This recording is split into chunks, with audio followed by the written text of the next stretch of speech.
Hi, Allie Bierman coming to you from beautiful Boise, Idaho with your Take 5 Tuesday. Today's message is something that if somebody told me 10 years ago I'd be thinking this way, feeling this way, or having this particular knowing in my heart, I'd have told them they were completely nuts. So to give you a little bit of background, back in the 1960s when I graduated from high school and I gave the valedictory address at the ceremony, I spoke about what I then believed to be the horrible discrepancies between the wealthy and the poor in our country. And I thought it was just awful that the wealthy lived in these palatial homes and had these extravagant lives while poor, destitute people were out on the streets or living in shacks and just not having much of anything. And I really believed that. I had this weird concept that somebody was wealthy because they were taking more than their share, and somebody was poor because somebody else had taken their share. Well, part of that had to do with my environment. I went to a high school that had extremely wealthy people and very poor people. So it was what I was seeing, what I was interpreting. But you know what? The 1960s was a long time ago. And it was sitting inside me and in my subconscious mind in those programs I tell you about very often. So there was a program that was saying for me, it's not okay to be wealthy because wealthy people are greedy, wealthy people are selfish, and wealthy people aren't sharing. Of course, I certainly know that's so far from the truth now with good Bill Gates. The wealthier you are, the more you have to give. The more money you have, the wider your reach across the world. Being wealthy means that you have some kind of product or service that's making people's lives better. And they're buying it because they want it, and it works. Being wealthy means you are creating jobs, giving people a place to work, to build their esteem as well as their income and their own lives. And being wealthy and having gorgeous homes and gorgeous things means you're stimulating the economy, creating the jobs for the people who are creating those products and services. It's not only a good thing to be wealthy, it's an important thing. As a matter of fact, if you're out there reading anything that's going on in the world today, from law of attraction to the Kabbalah to the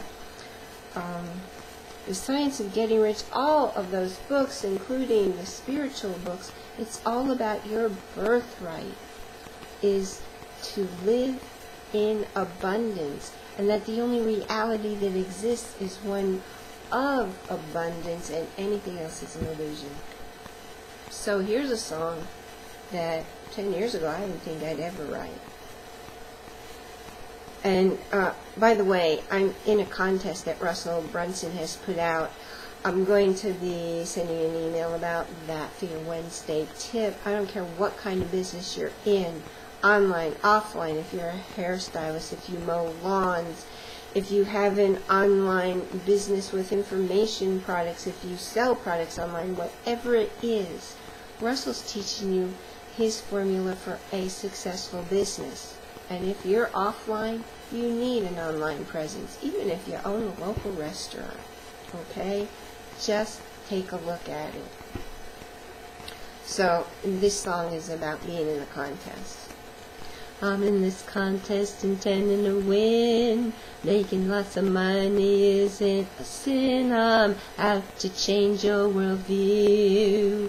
Making this a better world for me and for you. When you get down to basics, you easily see you do more for more people when you have lots of money. Create jobs, services, and products.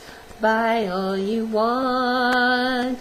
Rebuild the economy with the wealth that you flaunt.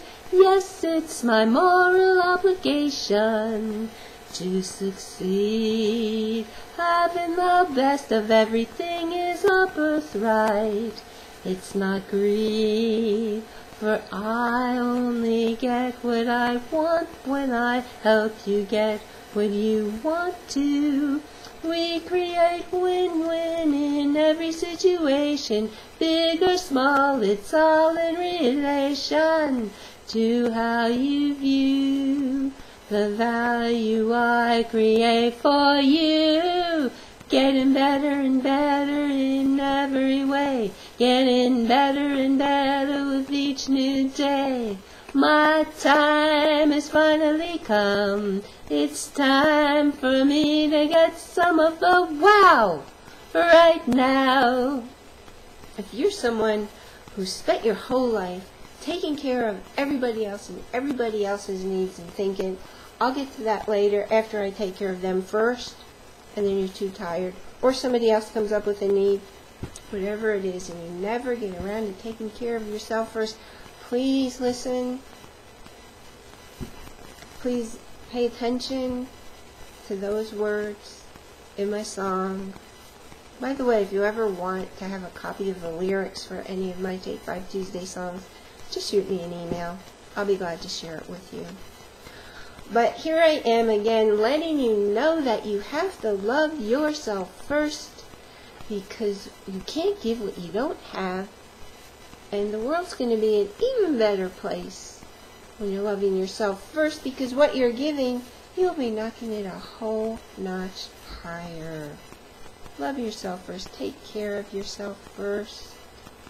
I'll see you here next week with your Take 5 Tuesday.